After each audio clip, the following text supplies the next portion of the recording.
Well, today I got in my copy of Mac OS X Snow Leopard.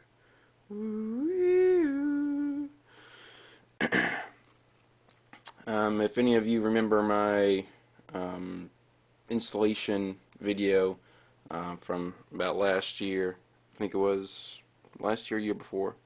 It's been a while. About 2 years ago, yeah. When I did the first install of Leopard, I mentioned how nice the box was. This box for Snow Leopard is probably the blandest thing that Apple has done. Just want to say that it's just a picture of a Snow Leopard on it, and you got stuff on the back telling you about the program. The DVD is just in a plastic sleeve. Nothing special on the packaging this time at all, so I don't know if that's a sign of Apple cutting back on some money or whatnot. But I'm going to install Snow Leopard on my MacBook. This one is running. There's the stats of my MacBook.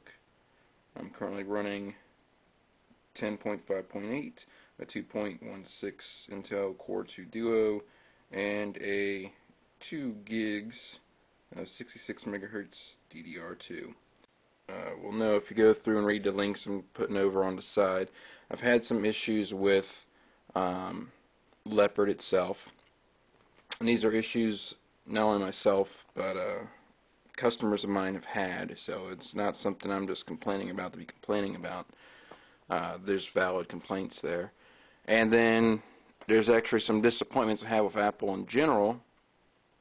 I'm going to put those in the link as well, besides bore you to death in this video. But there's some stuff that Snow Leopard does that I thought Leopard and just in general the OS already did. And to find out that they don't do those is kind of, well, disappointing. So let's put this in here and get going on this install. Okay, so I put the disk in. This is the screen I get. I'm going to go and just choose the Install OS X option. Again, that's a rather surprisingly dull screen for Apple. Let's see, to set up installation, click Continue. And the reason I'm running it off my camera instead of doing a screen capture is because this is an OS install. At one point, I am going to be unable to do a screen record.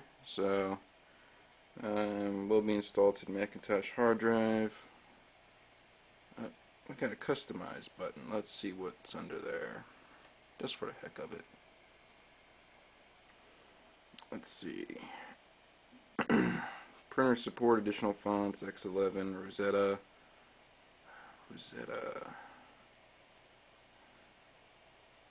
Ah, yes. Yes, I want Rosetta.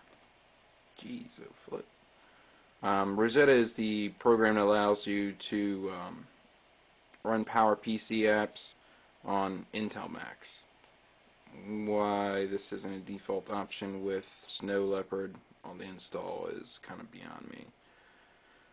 And QuickTime 7, no, I'll just download that later,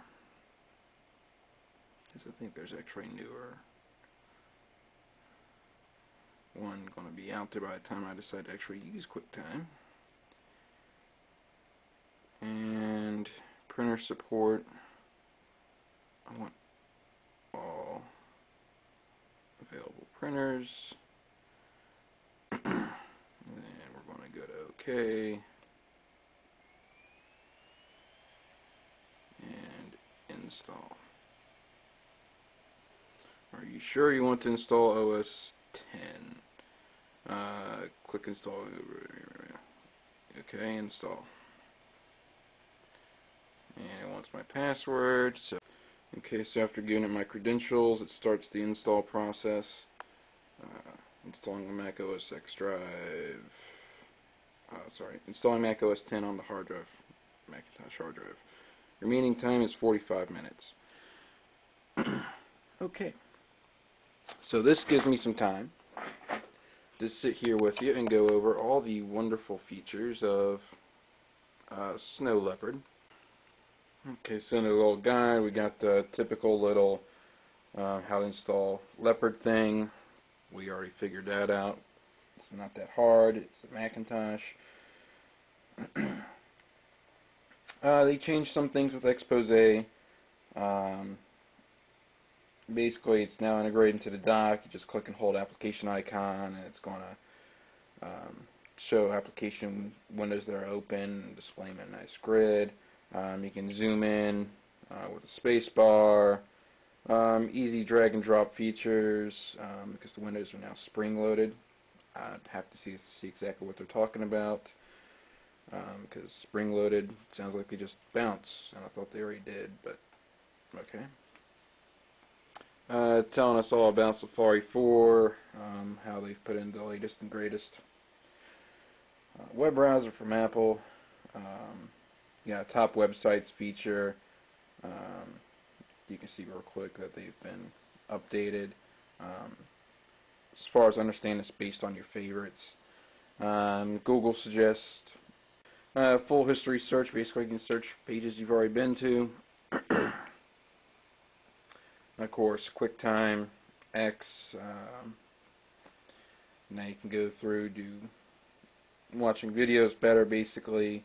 You know, review and record audio on your computer, which you can already do anyway with iMovie. And then you can trim your media, and then you can share it online with mobile media, YouTube.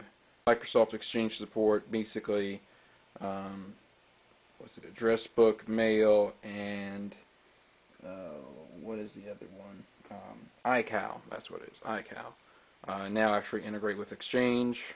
Again, that's something it kind of already does already. Universal access, it's got some Braille support. Basically, you know, that's just special displays for people who are blind. It's basically like a fancy keyboard. VoiceOver is better, which I thought it was pretty good already, so I'll have to see how it's better. And then apparently they've changed how the trackpad works with the screen and the voiceover effects. And then we got some refinements. You got scrollable stacks. Basically, the stacks in Leopard before, you'd open them up and it just take up a huge amount of your screen if you had stuff in there, or things could get cut off. Now it's actually scrollable, so it doesn't take up this god-awful amount of screen size when you click on them. I never really used that feature anyway. I thought it was pretty stupid in my opinion, but I can see the use for it, but it just seems pretty stupid to me. Enhanced icon view, basically just better previews. You can view your folders as stacks, which I actually thought you could do already. Now this is probably the best thing. Last time I do believe I was complaining about how Apple still doesn't have proper printer support. You have to go out there, try getting drivers, and it's basically a huge runaround trying to find the right stuff. Basically, Snow Leopard will actually go out on the internet, download drivers for your printer, and install them, so you don't have to worry about all that hassle. So we'll see how that works with this HP printer I got, because I'm pretty sure that has to be updated. iChat's enhanced to be a higher resolution, and now you can actually view PDFs in it, I believe.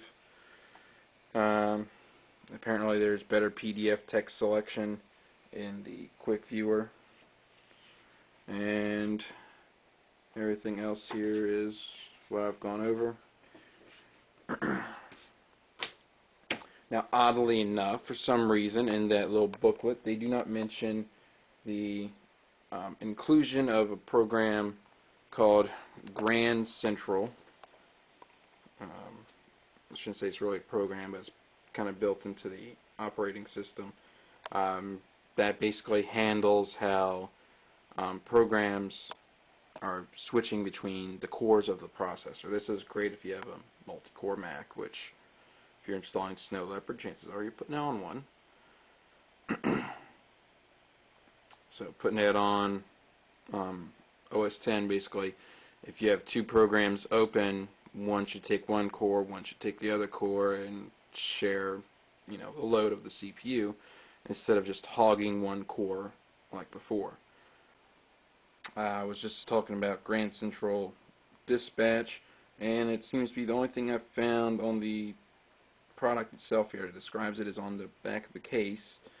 And it just tells you a little blurb that Grand Central Dispatch optimizes multi-core performance. And you have 64-bit capability.